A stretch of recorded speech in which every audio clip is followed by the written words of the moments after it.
Hi everyone, আসসালামু আলাইকুম। আমি আমার পেজে একটা নতুন সিরিজ স্টার্ট করছি, যেটা হচ্ছে a day with Tahmina, and this is the episode 1। And hopefully এই সিরিজের প্রত্যেকটা ভিডিও আপনাদের ভালো লাগবে। তো সকালবেলা ঘুম থেকে উঠে হচ্ছে আমি টু ডু লিস্ট করেছি। এই ডায়েরিটা মানে এই প্যাডটা বের করেছি টু ডু লিস্ট করার জন্য। আর টু ডু লিস্টের ফার্স্টেই ছিল স্টাডি।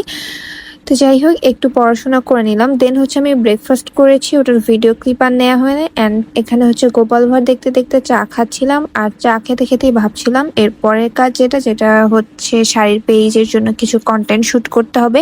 এই প্রত্যেকটা শাড়ি এত বেশি সুন্দর, প্রত্যেকটা শাড়ি ইন্ডিভিজুয়ালি খুবই সুন্দর। আপনারা শাড়িগুলো পেয়ে যাবেন ফিউশন শাড়ি পেজে।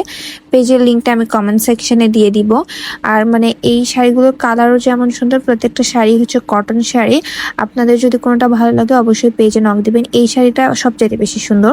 দেন আমি এখানে হচ্ছে মুভি দেখতে দেখতে মানে উৎসব দেখতে দেখতে আমাদের ফিউশন গার্লসের পেজে যে অর্ডারগুলো ছিল ওগুলো কমপ্লিট করে নিচ্ছিলাম। তো আমি এখানে বেসিক্যালি ইনভয়েসগুলো লিখে নিচ্ছিলাম, দেন প্যাকেজিং করে নিলাম।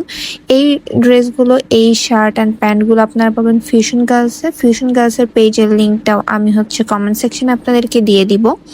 তো এরপরে হচ্ছে যে আমি উৎসব দেখাতে যে স্টার্ট করেছিলাম ওটাই হচ্ছে আর একটু দেখছিলাম।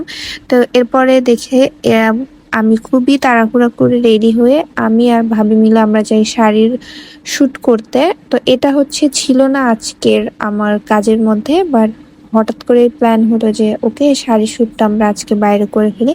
তো এই জন্য আমরা তাড়াহুড়ো করে মানে বাইরে অন্ধকার হয়ে যাওয়ার আগেই আমরা যে কিছু শাড়ির ভিডিও ক্লিপ অ্যান্ড পিকচার নিলাম। যদিও মন মতো হয়নি, কারণ আলো খুব বেশি ছিল না, তারপর যতটুকু হয়েছে। এরপর আমাদের ভিডিও ক্লিপ নেওয়ার পর আমরা এখানে একটু নর্থ এন্ডে ডেজার্ট খেতে এসেছিলাম। এরপরে বাসায় এসে এটা বেসিক্যালি আমার লাঞ্চ অ্যান্ড ডিনার আমি একসাথে করছি। আর হচ্ছে এখানে যে উৎসব বাকিটা আমার দেখা বাকি ছিল ওটাই দেখছিলাম। তো এই ছিল আমার আজকের ভিডিও, আজকে সারাদিনের ভ্লগ। ভিডিওটা কেমন লাগলো অবশ্যই আমাকে কমেন্ট করে জানাবেন। আল্লাহ হাফেজ।